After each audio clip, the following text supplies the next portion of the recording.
Meantime, oh dear. That's what a Texas homeowner may have said after a deer broke into her home and then hung out for a while. Yeah, got comfortable. She's choosing to see the humor in all of this, and you'd really have to. Alex Bajarian has the story.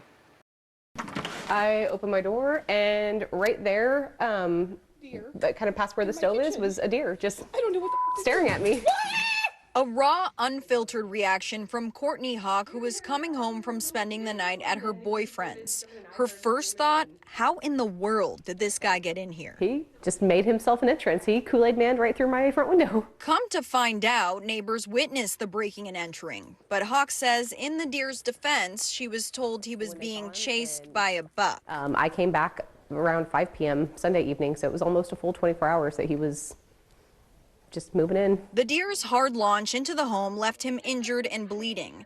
It made it pretty easy for Hawk to tell where he had been. Deputies from Constable Precinct 4 tried to get the deer to leave on his own, but those attempts failed. Hawk says they had to call in the Harris County Sheriff's Livestock Unit.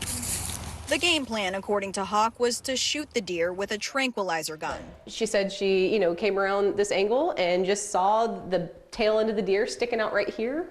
And the deer was just staring at itself in the mirror. And so she had a good shot of the hind end and gave him a nice little dose of sleepy juice.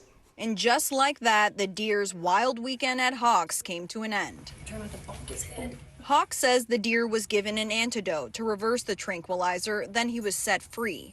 He did destroy some property, but Hawk says she won't be pressing charges. And all things considered, I feel like the damage could have been a lot worse. In the end, she's choosing to find the humor in all of it. I feel like you wear a perfect shirt. Like, it is what it is, and it's not great.